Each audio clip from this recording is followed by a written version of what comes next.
2019년 부동산 시장, 누군가는 폭락을 얘기하고 있습니다. 과연 그럴까요? 지금 시작합니다.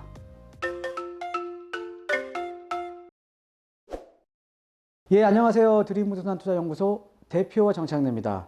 자, 이번에 제가 이제 준비해드린 강의는요, 바로 2019년 부동산 대전망 시리즈 2탄, 폭락은 없답니다. 자, 최근에 제가 이제 상담을 많이 해보면, 이제 어느 정도 지금 이제 뭐 조정에 대한 것들은 많은 분들이 지금 알고 계세요. 지금 9.13 대책 이후에 시장이 어느 정도 조정기를 겪고 있는데, 과연 이 폭락장이 올 것인가? 이거에 대한 이제 궁금증도 상당히 많으시고요. 자, 그 다음에 내년에 이제 조정이 이제 본격적으로 이제 들어가게 되면 어느 정도의 또 조정폭이 올지, 이거에 대해서도 상당히 많이 궁금해 하십니다. 예, 그래서 제가 오늘 이제 준비해드린 강의는요, 일단 2019년 이제 부동산 시장에 대한 전망인데, 최근에 이제 폭락을 얘기하시는 분들이 상당히 많습니다. 물론 이제 저도 이제 제가 이제 가만히 이제 시장을 들여다보면, 사실은 이 폭락에 대한 징조는 결론적으로 먼저 말씀드리면 없다라고 보시면 됩니다. 그러니까 너무 걱정하실 필요가 없고요.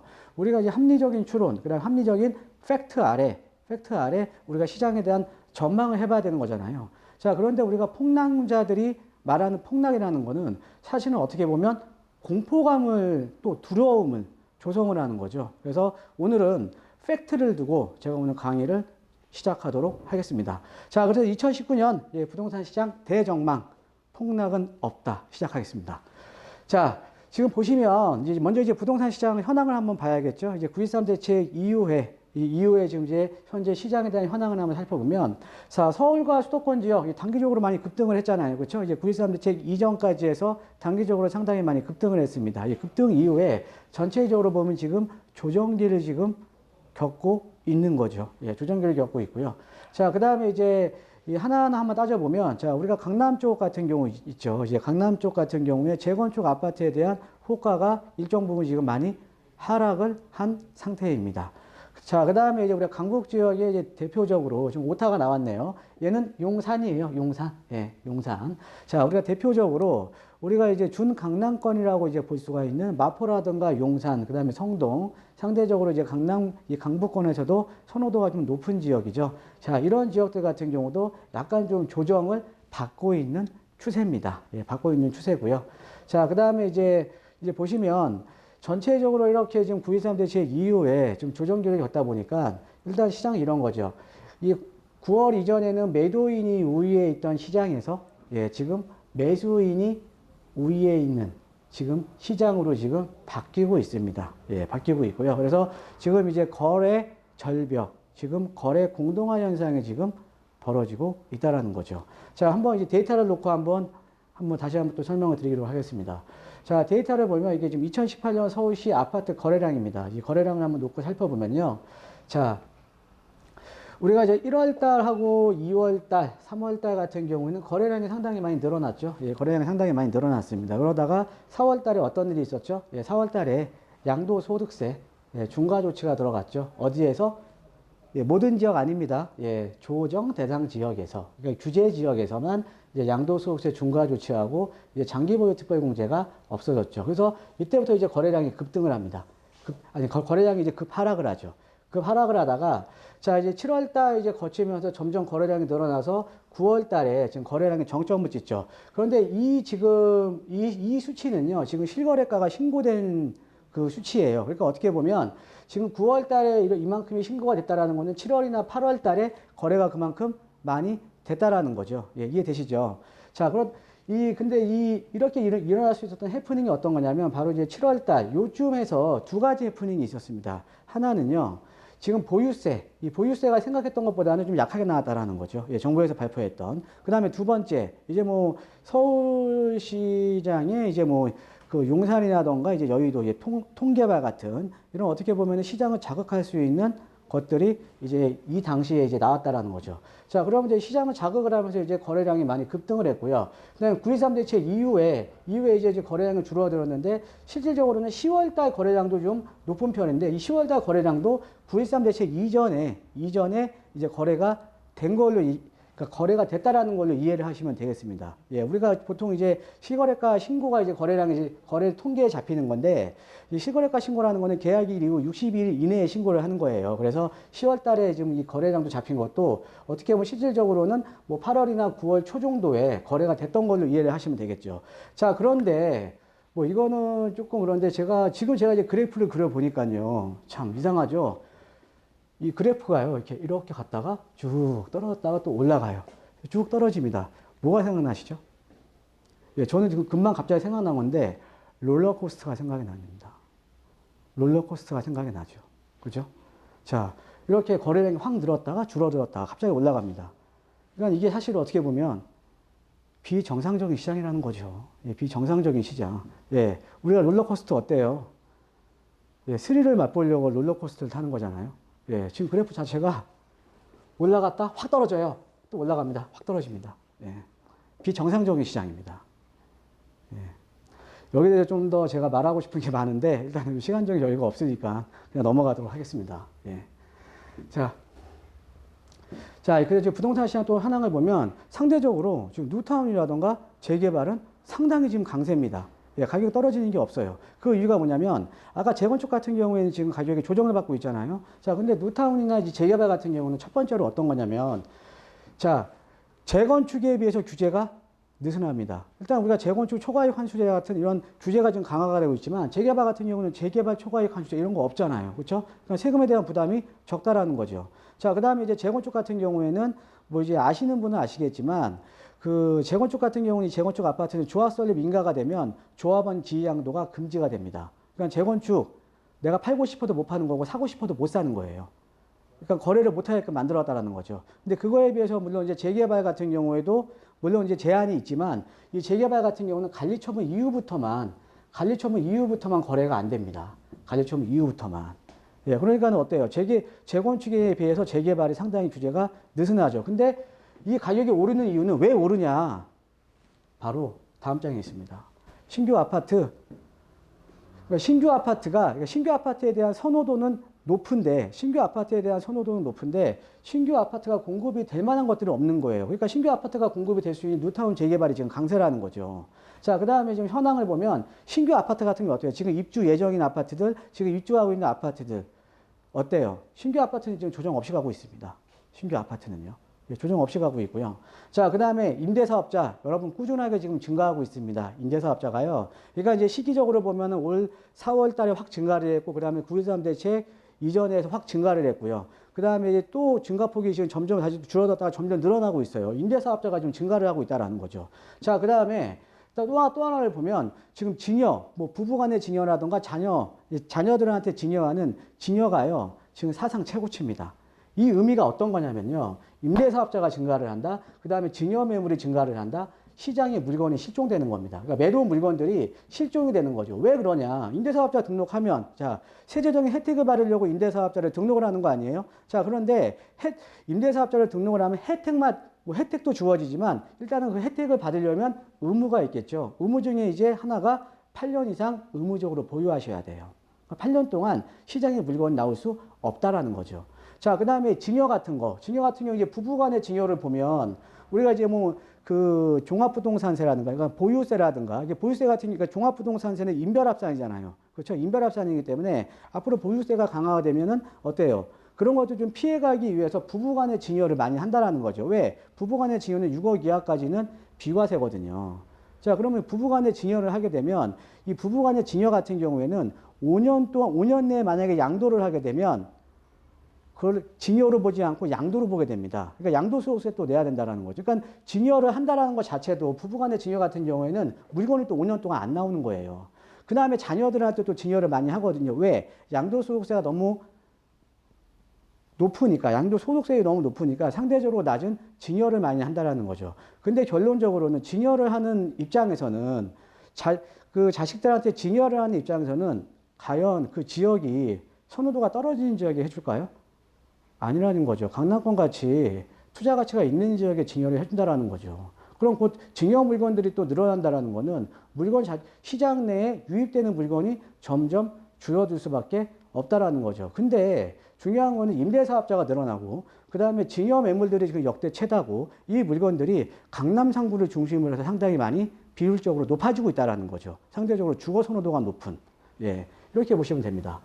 자, 그래서 지금 현황을 제가 지금 말씀을 드렸고요. 예, 현황을 말씀을 드렸는데 지금 이제 앞에 지금 영상을 찍고 있는 우리 같이 일하시는 우리 직원분이 지금 짧게 하라고 막 지금 압박을 하고 있습니다. 근데 오늘 좀 내용이 좀 길어서 내용이 길더라도 그래도 좀 여러분들한테 또 유익한 내용이니까 좀 끝까지 좀 들어주세요. 예.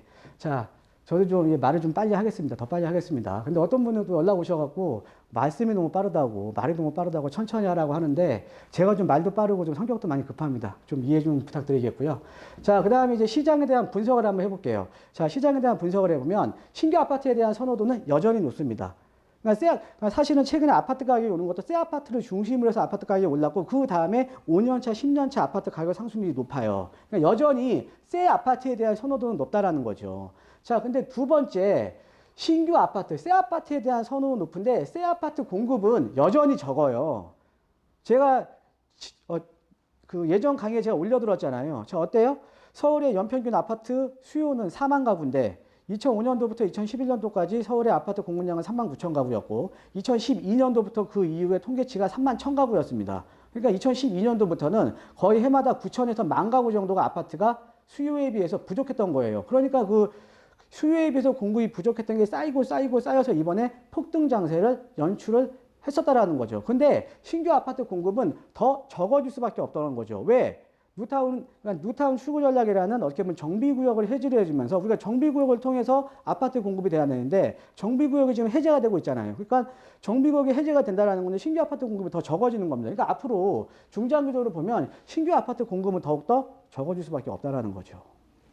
자, 그리고 이제 증여 임대사업자 증가로 인해 아까 말씀드렸죠. 시장에 유입되는 물건, 매도할 수 있는 물건들이 특히나 주거 선호도가 높은 지역을 중심으로 해서 감소를 한다는 거죠.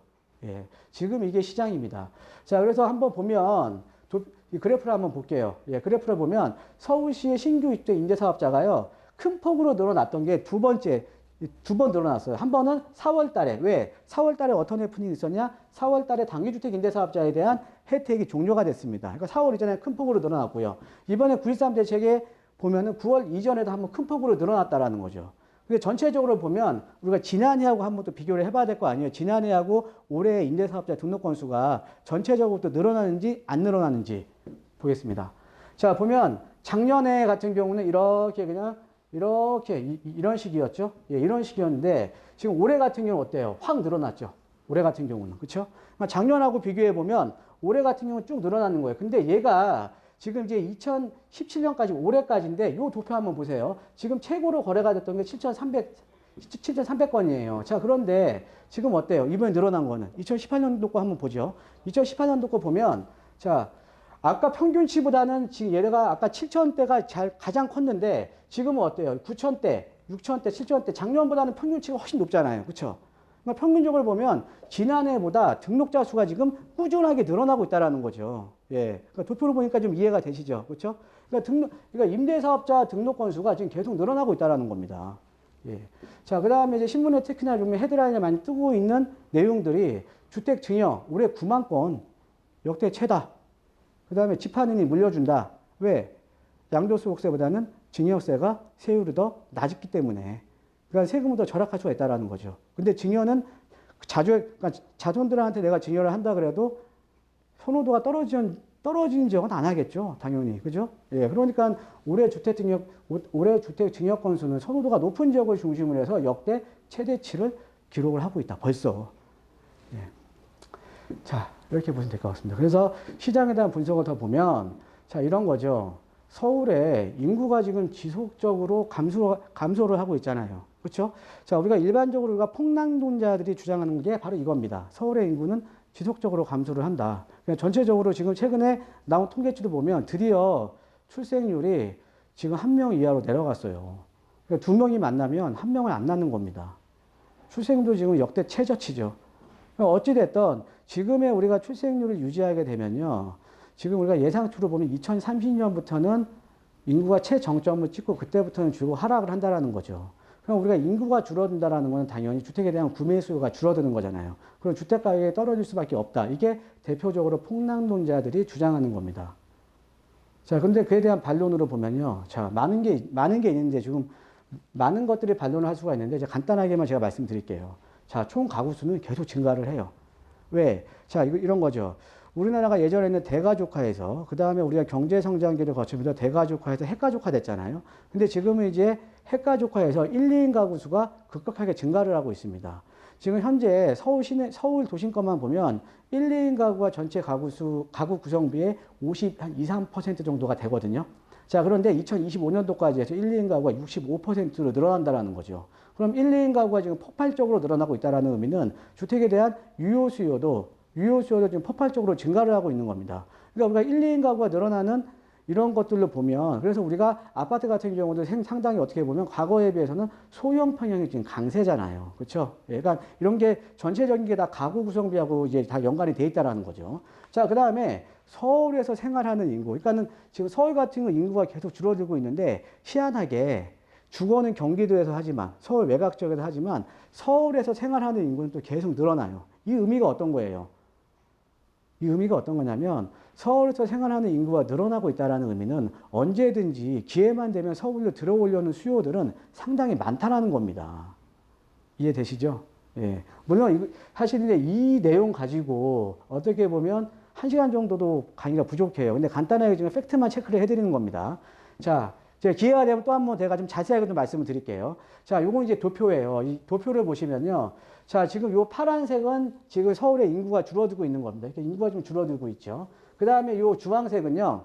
지금 가구 수가 증가를 하고 있는 거예요.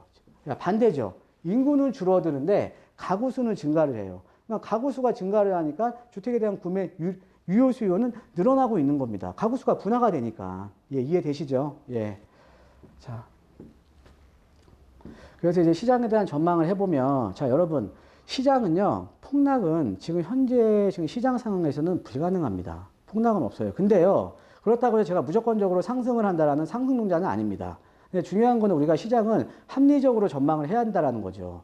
시장에 지금 악재가 많아요. 자, 악재 한번 설명해 보겠습니다. 금리 인상, 지금 예정돼 있죠?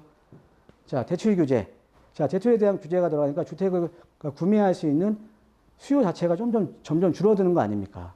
자, 그 다음에 세제 강화, 양도소득세라든가 이런 것들이 강화가 되니까 다주택자들 입장에서는 사실은 주택을 매도하기가 힘든 거예요. 그러니까 매도 물건들이 상당히 줄어드는 겁니다. 그 다음에 이제 보유세 강화 문제도 있고요. 자, 근데 그리고 또 하나는 이제 가격, 이런 여러 가지 이유 때문에 가격 급등으로 인해서 또 아파트 가격 최근에 상승을 했으니까 실질적으로 주택을 구매할 수 있는 구매력이 지금 하락을 한 건 사실이에요. 자, 그럼 시장은 조정을 받아야죠. 그래서 내년 시장은 폭락은 좀 뭐 말도 안 되는 얘기고요. 조정이 올 수는, 지금 조정은 어느 정도 거칠 겁니다. 조정을 거칠 건데, 사실은 우리가 근데 중장기 전망도 필요하잖아요. 그렇죠? 자, 우리가 여러분께서 이제 판단을 하셔야 돼요. 어떤 거냐면, 자, 내가 이 부동산은 주거의 목적도 있지만 플러스 투자의 목적도 있는 겁니다. 그동안 다 그렇게 주택을 매입을 해왔고요. 그죠? 자, 그런데 우리가 투자에 대한 관점으로 이제 보면요. 가격이 계속 떨어진다라는 것보다는, 그러니까 가격이 계속 지금 어차피 조정기가 올 수밖에 없어요. 그런데 우리가 어느 정도 조정을 받고 어느 타임에 또 매수를 해야 되는지, 그렇죠? 어느 타임에 매도를 하고 또 갈아타기를 해야 되는지, 이게 중요한 거잖아요. 그래서 우리가 중장기적인 전망이 상당히 중요한 거라는 거죠. 자, 근데 전망을 좀 해드리면 어느 정도 조정 가능성은 있지만 향후에 어느 정도 조정 가능성은 있지만 어찌됐든 다시 올라갈 수밖에 없다는 거죠. 왜? 보겠습니다. 자, 신규 아파트에 대한 선호도는 계속 높아지고 있죠. 새 아파트 공급이 부족합니다. 아까 말씀드렸죠. 아파트 공급은 부족해요, 항상. 아파트 공급은 부족한데 또 증여하고 임대사업자 증가로 인해서 매도 물건들은 점점 시장에 유입되는 물건들은 점점 줄어든다는 거죠. 그럼 전체적으로 보면 자, 어때요? 제가 항상 말씀드리는 거지만 시장이라는 거는요. 이렇게 보셔야 됩니다. 수요와 공급에 의해서 방향성이 설정이 되는 거고요. 방향성, 이거 우상향이 되냐, 아니면 우하향이 되냐, 방향성을 설정을 하는 거고요. 자, 그 다음에 심리적인 요인 때문에 이 기울기의 폭이 결정이 되는 겁니다. 기울기의 폭이. 자, 근데 결론적으로 보면 수요와 공급을 보면 어찌됐든 수요에 비해서 공급이 없는 건 사실이에요. 그렇죠. 그럼 당연히 방향성은 이렇게 갈 수밖에 없다라는 거죠. 근데 거기에 심리적인 요인이 더해지면 이 기울기가 높아질 수밖에 없다라는 거죠. 그러니까 최근에 주택시장도 이걸로 설명을 할 수가 있습니다. 아까 말씀드렸듯이 서울의 아파트 그 수요에 비해서 해마다 거의 10,000가구 가까이 아파트가 부족했으면 그게 시장에 쌓여서 2012년도부터 지금 아파트 공급이 줄어들었던 거 아니에요. 근데 이 서울의 주택시장이 회복이 된 게 2014년도부터 지금 바닥치고 회복이 된 거거든요. 그렇게 쌓이면서 이렇게 우상향 곡선이 그려지면서 이게 쌓이다가 이번에 폭등을 했던 거죠. 이해되시죠? 예. 자, 그래서 우리가 시장 같은 경우는 내년 시장은 제가 봤을 때도 조정이 될 가능성이 높습니다. 근데 조정폭은 여러분들께서 생각하시는 것보다는 크지가 않을 거예요. 그 이유는요, 제가 다음 주에 또 말씀드리겠습니다. 너무 시간이 길어지니까, 예, 다음 주에 제가 기억했다가 다음 주에 그 강의로 다시 한번 제가 또 말씀을 드리고요. 이제 조정폭은 크지는 않다라고 보시면 될 거고요. 자, 시장은 장기적으로 보면 우상향 곡선이 그려질 수밖에 없다라고 이제 보시면 되겠습니다. 자, 그래서 최근에 이제 시장이 어느 정도 또 조정을 받으니까 제가 오늘 강의를 준비해 드린 이유가 시장이 지금 이제 조정기에 있는데 이 조정기가 오면 사실은 이 수요자들이나 시장 참여자들한테 두려움을 심으려는 이런 폭락론자들이 득세를 합니다. 근데 우리가 합리적인 추론 안에 합리적인 시장에 대한 전망이 필요해야 내가 합리적인 투자를 할 수가 있다는 거죠. 그래서 오늘은 그 내용을 바탕으로 2019년 부동산 시장 대전망 폭락은 없다라는 내용으로 제가 준비했습니다. 자, 여러분 오늘도 좋은 하루 되시고요. 항상 행복한 하루 되십시오. 네, 감사합니다.